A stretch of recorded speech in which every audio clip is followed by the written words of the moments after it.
Glad to have Gordon McKernan in studio. Get him at Get Gordon on all the social media platforms. Of course, guy was really the banner carrier for LSU's NIL efforts at the onset of this thing and has continued to do so.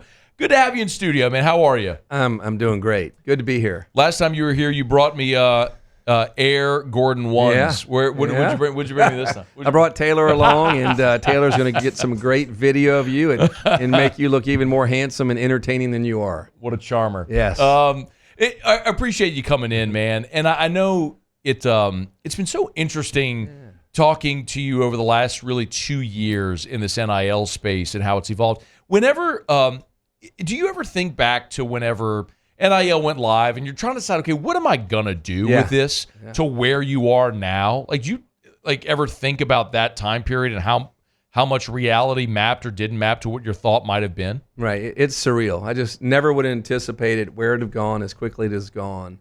And I don't think you can anticipate it, right? The ripples in the pond when one little pebble gets dropped in and what happens from there. And now it's just chaos in college football.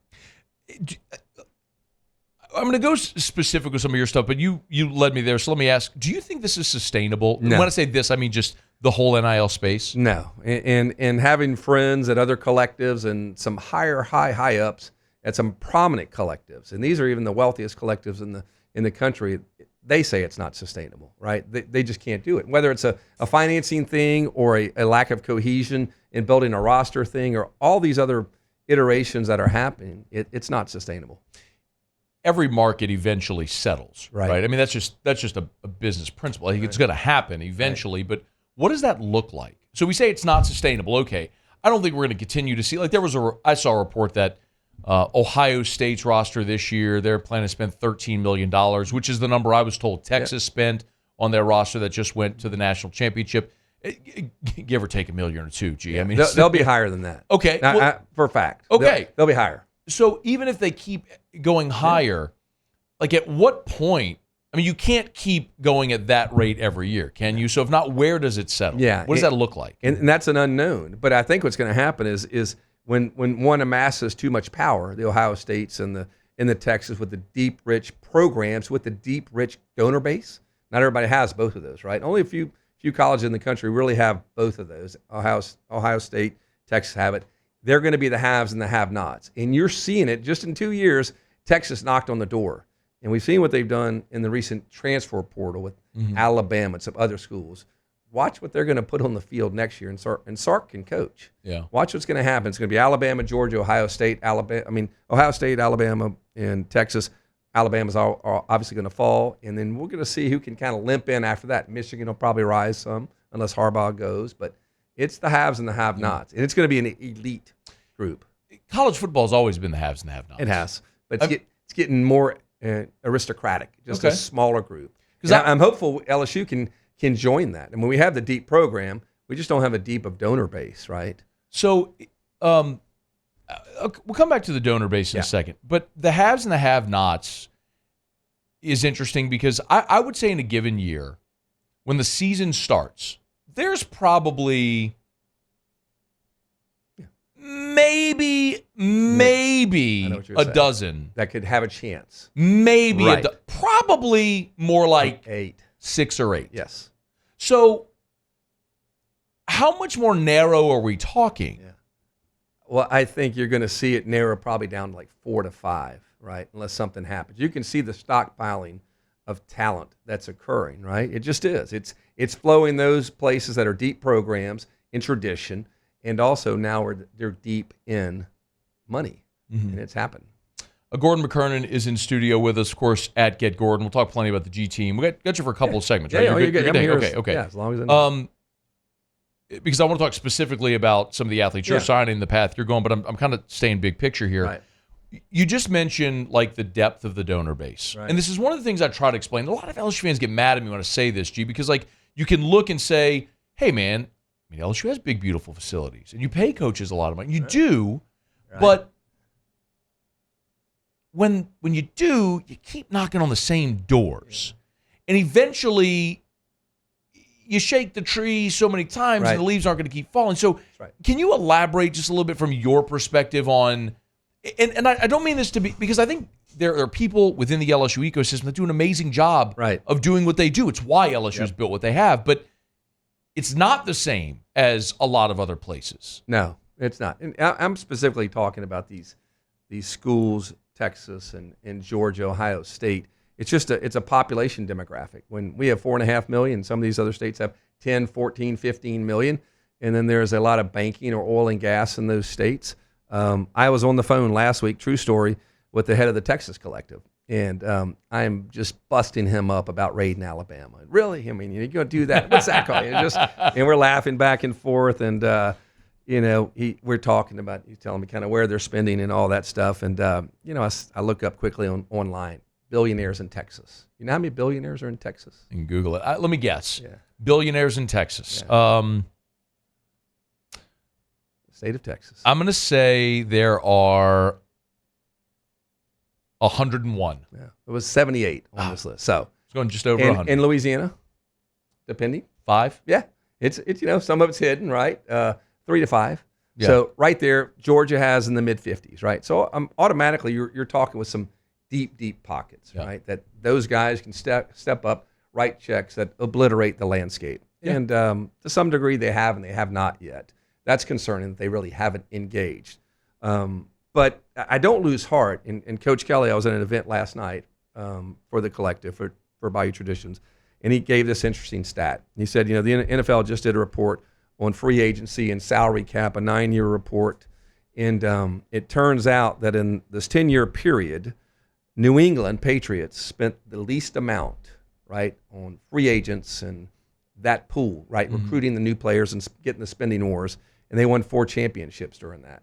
So he's hanging his hat, and I think we should all hang our hats on.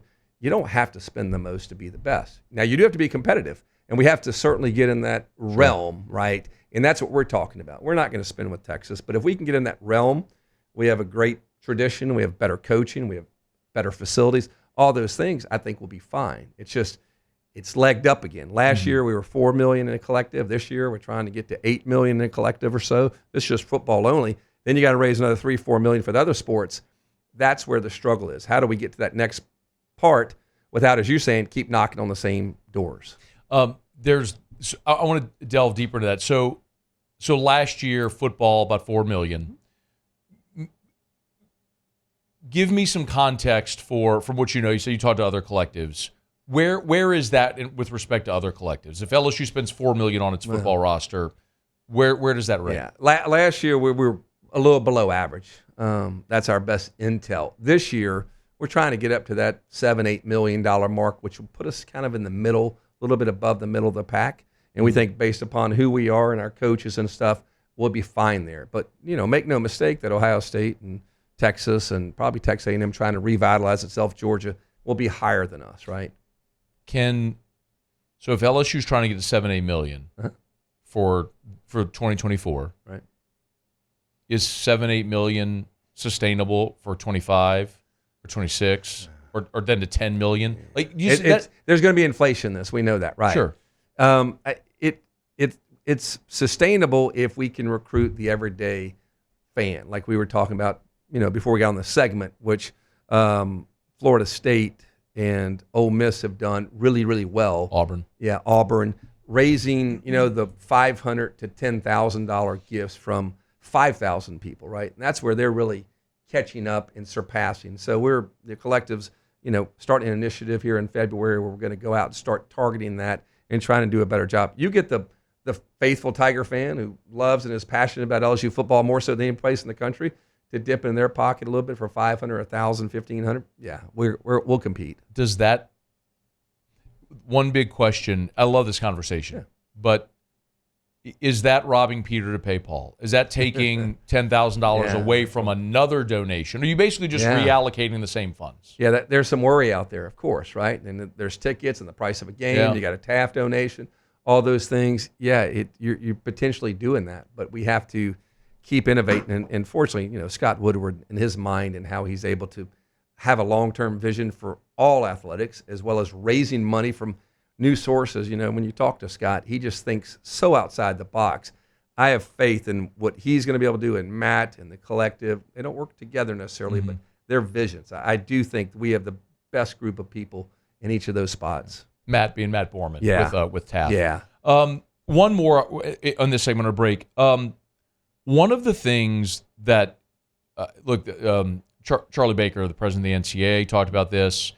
I know there are athletic administrators right now preparing for the possibility or even likelihood of revenue sharing. Yep.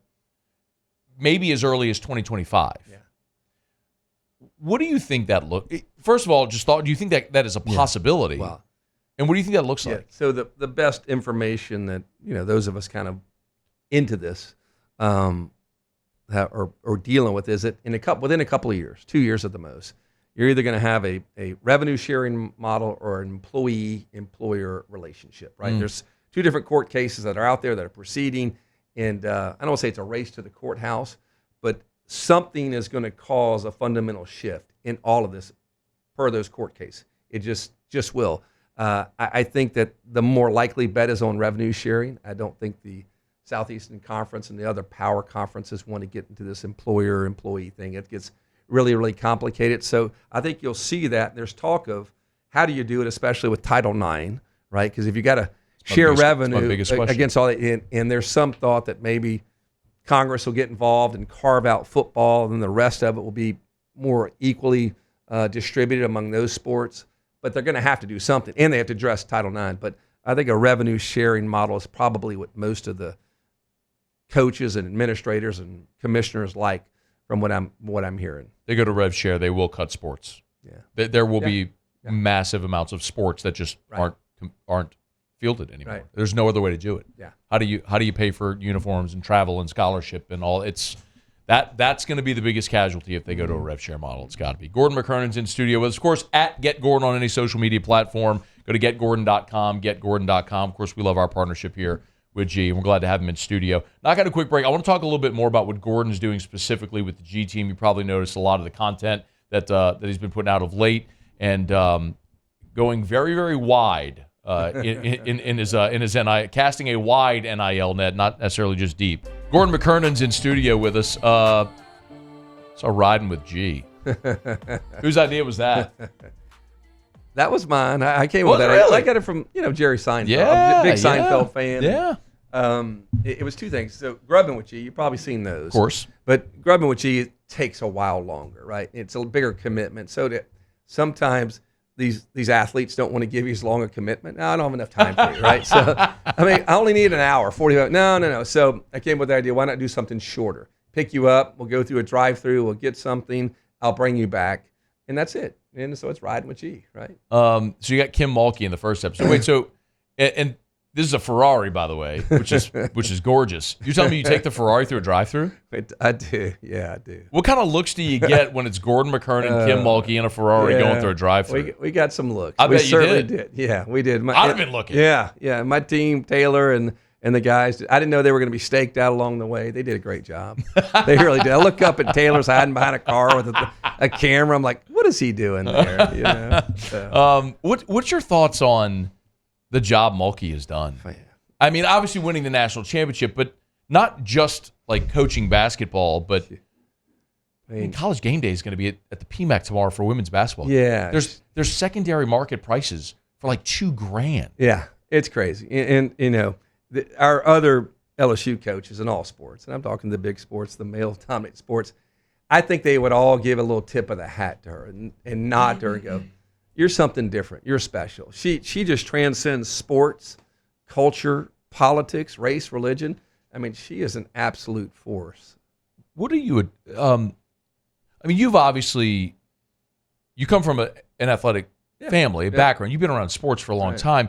When you see something like that, like people will say it's the it factor. Like, how do you define that? What's the thing that have you ever given any thought to that? Like, what is that thing that makes her? Yeah. And even in a profession of type A person, like dominant winners, right? To be a head coach, you got to be that. Right. But even in that rarefied air, she's still a notch. Yeah. It's hard to describe, and I've had it a couple times in my life.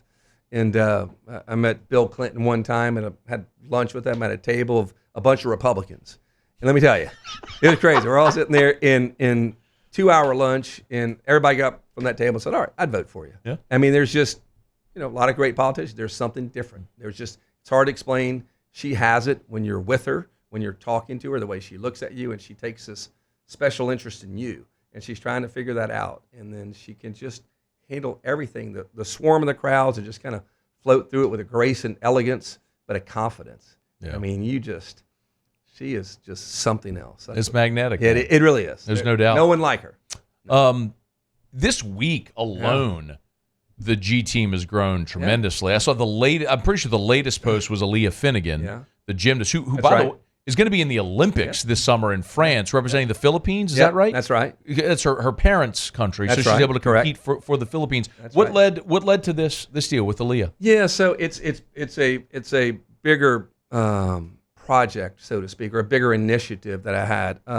I get teased a little bit sometimes by my 3 daughters and wife. Oh, you're always signing the guys, you're doing this, or the big basketball stars in women's basketball, and just little punches at me. And I got to thinking, late November, December, coming through football season, and what about showcasing or giving a little shout out to maybe the non-revenue sports, particularly the female non-revenue sports. They don't get a whole lot of attention.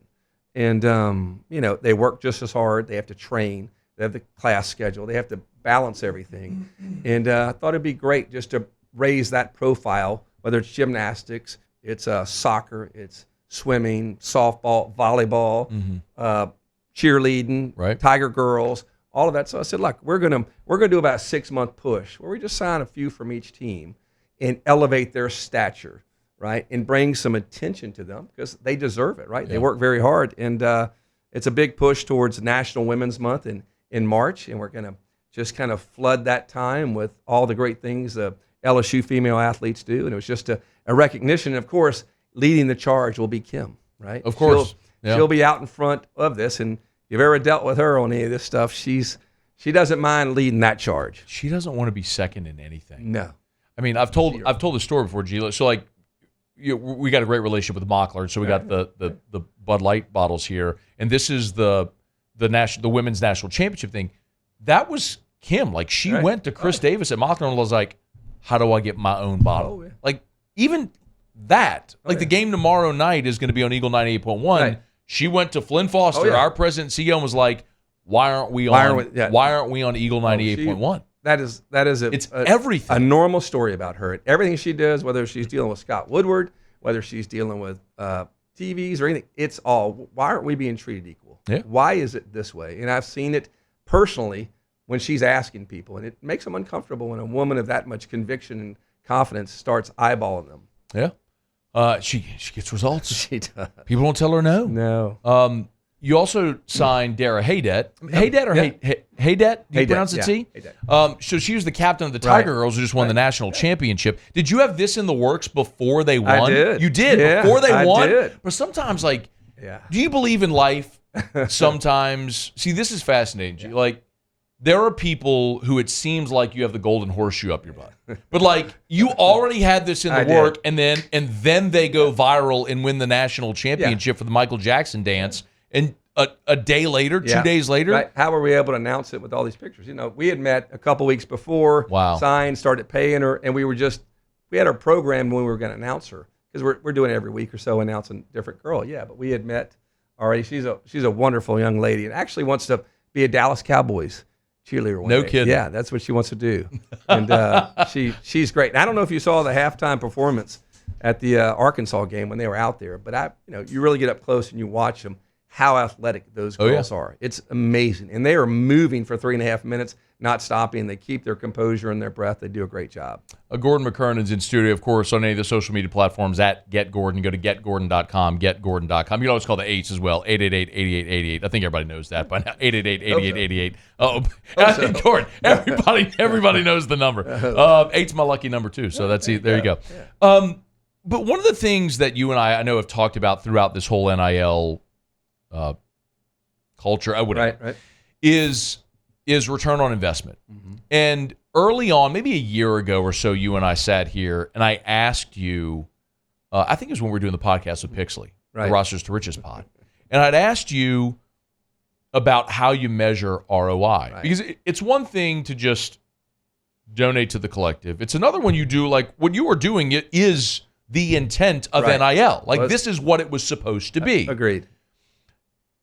Have you figured out how to measure ROI of this yet? Yeah, not exactly. I mean, you deal with Alex, my marketing director. He's very good at lead attribution, trying to figure out where interest in your company or service comes from, and we track it as best we can.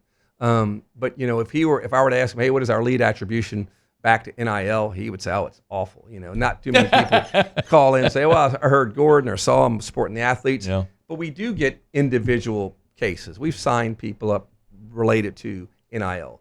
But what it has really done is raise the goodwill of my company in my profession. I think probably to a lesser degree that, and I've said this often, what I do is not looked upon with great favor by all people. Some people think that I'm the reason the insurance rates are higher. I'm the reason this problem exists, right? And I'm not going to try to argue those things right now. But the point is, at least now they see a guy like that going, wow, well, he does give back, and he does support these kids, and does things that probably aren't the smartest spend of money. It'd be better for me to buy more airtime on your show, probably than sign some of these players. You should do that. I should do that. That'd be great. Or buy another billboard, or do some of those things that are going to be a more direct call to action, more direct result. But it's not all about money. It's about giving back and supporting kids in your community and your love for your local university. So that's what all of this is about. An indirect result is we just got this goodwill. Yeah. There is an undeniable truth about any type of marketing. It is impossible, literally, as great as Alex is and what he does, and it is impossible to measure the residual effect of marketing. Right. And you told me a story about why you decided to start marketing 30 years ago. Right. When actually, would you just real quick tell the story for those that haven't heard? It'd be better from you than from me. I had done handled a case, early 2000s for a person, did a good job. They were happy. They left. Handful of years later, I get a phone call, and it's that same person, like, hey, I'd like you to represent me in this accident I was in. I was like, great, love to help you. And they go, well, I have this other attorney, so we're going to have to get the case from him. I said, well, what do you mean you hired another attorney? Didn't we do a great job for you? Oh, you did a great job for me. Well, weren't you happy? I was very happy. So, well, why didn't you hire me? Well, his commercial came on when I was injured. I was sitting there at my house, and I just picked up the phone and called him. Walked down the hall to my dad's office, and he was a great trial lawyer, was against advertising. I said, I think I have to do something different because it's changed. It doesn't matter how good of lawyers we are. It's going a different direction. And I was fortunate to see that at that time, and he was gracious enough to allow me to go do it. Yeah. So it speaks to that client. What is the residual effect of marketing? Right. So it matters. So I think all the stuff that you've done with NIL, undeniably, not only has it raised the profile of your firm, you personally and your firm, but it's the brand awareness and in different sectors that otherwise may have never considered, which is probably maybe even the bigger part of it. That's right. Other people would not have considered me in this walk of life or this sector of life. And I go, wow, okay, he's not so bad, and he's helping the university, and maybe not so bad. Literally, I'll have to start from a negative. I'm just trying to move the negatives just to a neutral, right? That's all.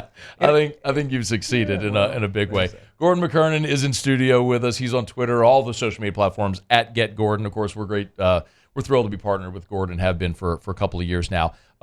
Before you go, what if you could just give me? I know you said you're planning on releasing maybe a new GT member each week. Can you kind of give us a little bit of a snapshot of what to expect for you personally, and maybe just from an NIL perspective with LSU? What's coming up? Yeah. So as I mentioned, there's going to be a pretty broad net cast across the non-revenue women's sports, right?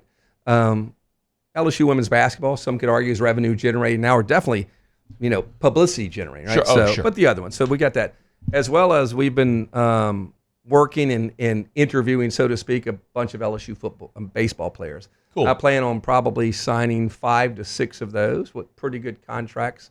Looking forward to that because those guys are just great. I mean, they really are. At the same time, we have a handful of LSU football players that we've carried over from last season, and I would imagine as the spring game, right? I like to do it kind of around the season. So around spring game, we'll get in there for a couple of months, and we'll do something and sign a handful. And really, when fall comes in earnest in August, we'll leap back into that pond and go deep, right? We'll go deep and wide in football. That's always our breadwinner, so to speak, our bell cow. So we're not going anywhere. We're still going to play a big part in the NIL space until Congress comes in or there's revenue sharing, and I can fade back into the background. And I'm proud to say the collective and some of the big donors that you probably think of are stepping up again, and I'm thankful to them doing that. And we ought to be thankful as fans. You also mentioned February 1st, beginning of February, there'll be a big initiative. Can you give any type of tease to what that might be? Well, that's a kind of a rollout more in earnest of what we're doing with these women athletes, right? And kind of putting a little more paint on the canvas rather than just kind of the slow drip. And for a 2-month period, we'll be very heavy in all things Kim Mulkey and all things women's sports. Okay. Gordon McKernan, get him on any social media platform at Get Gordon. You can go to getgordon.com, getgordon.com. Always appreciate the time. Yeah. Thank you. Yeah, love being here. It's our pleasure.